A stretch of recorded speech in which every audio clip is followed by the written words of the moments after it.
আজকে আমাদের এখানে আগরতলা মডেল ক্যারিয়ার সেন্টারে জব ফেয়ার চলছে, যোনটাতে মোট 5টা কোম্পানি জয়েন করেছে।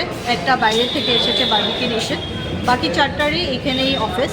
এখানে বলতে ত্রিপুরাতে বিভিন্ন জায়গায় মোট 250টা জবের পোস্ট আছে আর 13টা ক্যাটেগরিতে জবের পোস্ট আছে।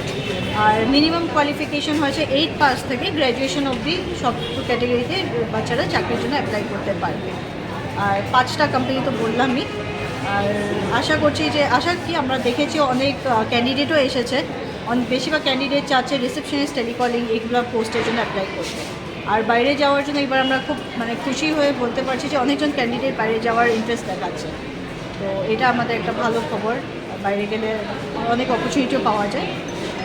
বিগত দিনে যে জব ফেয়ারগুলো হয়েছে সেখানে কীরকম সাড়া পেলেন আপনারা?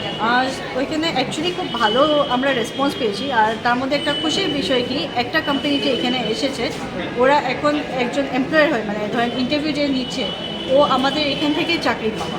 তো খুব ভালো কাজ করছে আর ওদের রেসপন্সও খুব ভালো, যে অনেক ক্যান্ডিডেট আছে খুব ভালো কাজ করছে, ওরা খুব স্যাটিসফাইড। আপনার পরিচয়টা? আমি তনুরুচি অলিমা, এখানে ন্যাশনাল ক্যারিয়ার সার্ভিসের আন্ডারে ইয়াং প্রফেশনাল হিসাবে কাজ করছি আর এমপ্লয়মেন্ট এক্সচেঞ্জ এখানে কাজ করছি।